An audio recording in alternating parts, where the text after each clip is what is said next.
Today we see the next chapter, computer organization. So what is computer organization? Organization means it deals with the hardware components of the computer. So what is a computer organization? It deals with the hardware components of a computer. What is the hardware components? It includes input output devices, central processing unit, storage devices and primary memory. So what is a computer organization? It deals with the hardware components of the computer. And what is computer architecture? It deals with the engineering consideration involved in designing a computer. So you notice the difference between computer organization and computer architecture. And see again one time I say what is computer organization? It deals with the hardware components of a computer. What is computer architecture? It deals with the engineering considerations involved in designing a computer. Next we see the topic is basics of microprocessor. Have you noticed what is microprocessor? We are studying in these components in generation of computers. In which generation we are used this? Fourth generation we are used this microprocessor. So what is microprocessor? It is a programmable multipurpose silicon chip. What is microprocessor? It is a programmable multipurpose silicon chip. It is driven by clock pulses. So it was introduced in the year 1970. So you all know what is CPU. CPU is the major component of the computer, which is realized by the microprocessor, which is an integrated circuit. So we see the circuit. We are given the input and then it will be processed in the microprocessor and the data will be stored in the memory and again it can be fetched through the we are getting the output as a result. Okay. So CPU and microprocessor is nothing but it is a CPU only. Okay. So it has three main parts. What are they? ALU, arithmetic logic unit. What is the use of this? To perform arithmetic and logical instruction. And what is control unit? It to control overall operation of the computer. And then third one is register, that is internal memory. We have to store the data, that is used to hold the instruction and data for execution. And next we are see about how to data will be transferred between the hardware components. Through the collection of wires only it can processed. So from the microprocessor through that memory or input other external devices, we are used the collection of wires, that is called system bus. What is system bus? It is a collection of address bus, data bus and control bus that serves as a communication channels between the microprocessor and other devices. So now we see what is a bus. Bus is nothing but it is a collection of wires used for communication between the internal components of a computer. So what is address bus? There are three types of buses. One is address bus. Address bus is used to point a memory location, that is unidirectional. And second one is data bus. What is data bus? It is used to transfer the data between memory and CPU. So data bus is bidirectional. And third one is control bus. It can control all the read and write operation. It is the third one. So what is the use of control bus?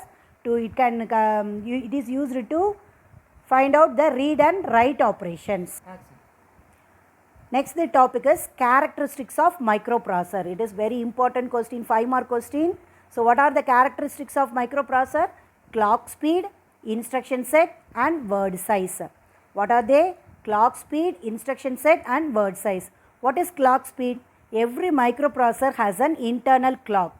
So what is clock speed? The speed at which the microprocessor executes an instruction is called clock speed. The speed at which the microprocessor executes instruction is called clock speed. So the clock speed is measured in megahertz or gigahertz. So what is a clock speed? Every microprocessor has an internal clock. The speed at which the microprocessor executes an instruction is called clock speed. So what is it is measured in megahertz or gigahertz. Next one is instruction set. So what is instruction? A command given to a computer to perform an operation on data is called instruction. And what is a instruction set? basic set of machine language instructions that a microprocessor is designed to execute is called instruction set. So what some type of operation that can be carried out in instruction set are data transfer, arithmetic operations, logical operations, control flow and input output. And the next one is word size. So what is word size? The number of bits that can be processed by a processor in a single instruction. So the number of bits that can be processed by a processor in a single instruction. In a single instruction, how many bits can be processed? That is considered as a word size. So it determines the amount of RAM that can be accessed by a microprocessor at one time and the total number of pins on the microprocessor. The total number of input and output pins determines the architecture of the microprocessor. For example, we are using Intel 4004. It is a microprocessor name and it is a 4-bit processor. How it can be considered as a 4-bit processor? Because it contains 4 input pins and 4 output pins. The next topic is data communication between CPU and memory. How the data can be communicated with CPU and memory. So what is the first one? The CPU has a memory address register and memory data register. CPU has a memory address register and memory data register. And what is the use of memory data register? It can be used to data transferred between memory and CPU. Memory and CPU. The data can be transferred between memory and CPU. And PC. What is a PC? That is program counter. It is a special register inside in the CPU. It always keep the address of the next instruction to be executed. And the next one is ALU. ALU is also in the CPU that can place the address of the memory to be fetched into the memory address register. So where the memory address will be point out. What is the use of memory address register? It is used to point out the memory location. And what is a bus? We already see now, a collection of wires that is used for communication between internal components of the computer. So what are the 3 buses we have studied? Address bus. What is the use? It is used to point a memory location and it is unidirectional.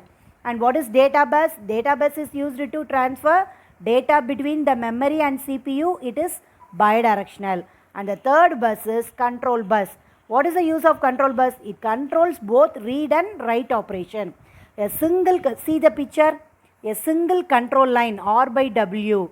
A single control line will perform 2 operations using R by W. If R by W equal to 1 means that is read operation. So the read operation, what is the use of read operation?